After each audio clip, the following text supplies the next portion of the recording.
It's been almost 4 months that I received this shoe. It is featured in the Ultimate Marathon Shoes for 2022, but I never really reviewed it properly, so let's do it today.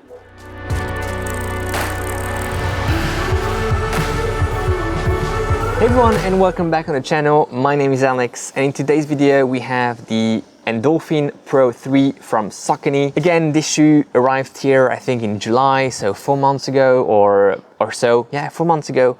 I never gave it a proper, one video review. It deserves it. It is featured in that Ultimate Marathon Shoes for 2022 battle video that you can find here, upper right hand corner. But it really deserves that unique video just for it. So here we go. That's what I'm gonna do today.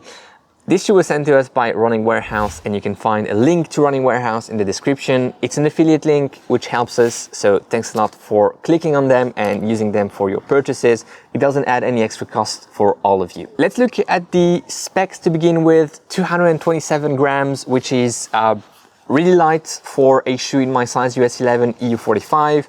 It's a bit heavier than Vaporfly, Metaspeed, a few grams only compared to Metaspeed, maybe 10-15 grams compared to the Vaporfly. It's lighter than the SC Elite V3 from New Balance, than the Alphafly, than the Adios Pro 3. So really a good weight here for that racing shoe. And although weight doesn't really matter for shoes in general, for racing shoes, I can understand people being interested in knowing the exact weight of a shoe. On top of being light, it feels light on your foot, and that despite the 39.5 millimeters of stack height in the heel, 8 millimeters drop for 31.5 in the forefoot, with that PowerRun PB PBA based midsole. Very soft. It has a durability score of 23.3. I don't know if you realize, but that's really low on the durability scale. And if you want to compare durability scores across different shoes, go check our website, our shoe super tool. It's linked in the description, so you can just go check it and compare shoes between themselves. But it's a really soft midsole. Just pressing with my thumb, I can feel it, and running in this midsole is very pleasant because of that softness, without having any plushness, which we'll come back to in a second. Price point, €250, $250. It's now the standard for carbon-plated shoes. I preferred the price point of the previous version of the Endorphin Pro 2 at $225, if I remember well. But $250 is again in that ballpark, and hey, that's how it is. I think I wouldn't be ready to pay that price for some up-tempo daily trainers, which is now becoming a new trend as well. But for a racing shoe, if that's your racing shoe, yes, why not? Upper, super light, super thin, super breathable, super nicely done. I don't know if you can see how nicely knitted it is. So you have like 2 layers, one first layer going in that direction, coming across the shoe, and another mesh layer, or net layer, should I say. Net was the word I was looking for. Above that first layer of engineered mesh. It's very transparent. You can see your socks through that mesh. But again, very light.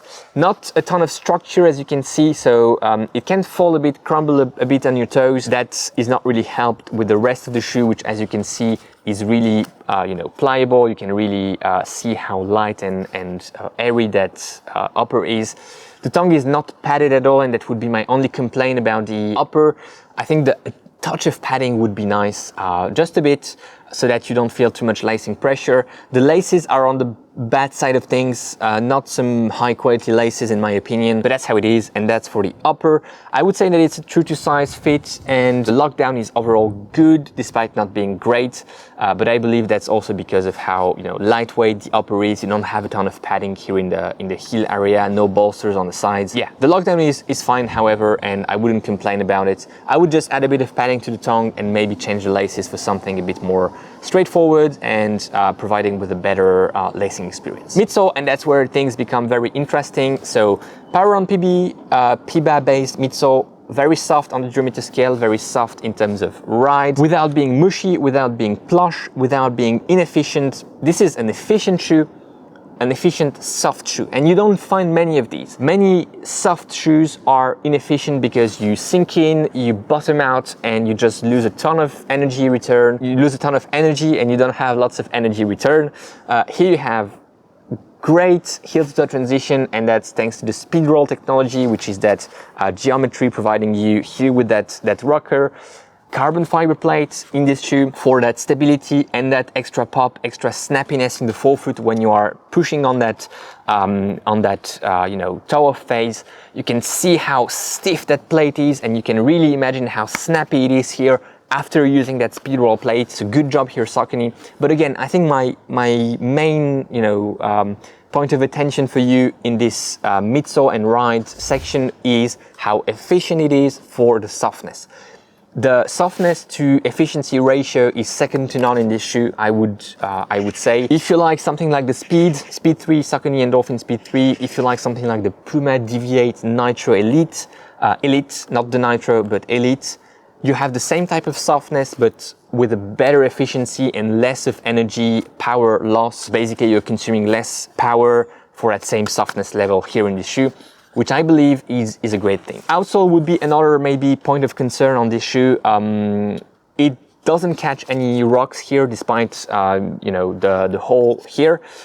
It's mostly because I saw some pictures on the internet, and not just one picture, but a few of the rubber coverage going out and just not being glued anymore, falling apart essentially after, I think I saw pictures around 250, 300 kilometers. I don't want to spread any bad rumors because it didn't happen to me. This shoe has 82 kilometers on it. I just saw them, I want to share it. If you have had those concerns as well, past 250, 300 kilometers, share them with us in the comment section here. The other point of concern is not just the durability, but also the grippiness. The rubber compound here isn't super grippy, and I'm testing the grippiness on one specific place every time for all the shoes, because I know that if you are not well equipped in terms of grippiness, you will just slide, and yeah, it's not super grippy. So wet surfaces and those sort of oily surfaces, I think you can probably stay away from them with this shoe if possible when you are racing and when choosing your shoe for a certain race. That would be my advice. Overall, maybe go check the Ultimate Marathon shoe video, because it's very interesting also to see how it compares against the likes of Metaspeed, Alphafly, Adjust Pro 3. But overall, I am very pleased with this shoe. It's one of the best marathon races here, probably one of the best Saucony shoes this year, the best one, and certainly a big upgrade in terms of softness and ride for many of us compared to the Endorphin Pro 2. I did really like the Endorphin Pro 2, and if you're a mid-foot, forefoot striker like myself, the Endorphin Pro 2 will remain a great option for those 5K, 10K, maybe even half marathon races. I would tend to consider this one for a marathon over the Endorphin Pro 2. I hope that makes sense. I hope you enjoyed this video. I'm gonna put here the Ultimate Marathon shoes from 2022. Go check it out. It's a very popular video on the channel. Thanks for watching it and for making it a popular one. Enjoy your run today, enjoy your ride, and go beyond your limits. I'll see you in the next one. Bye bye, guys.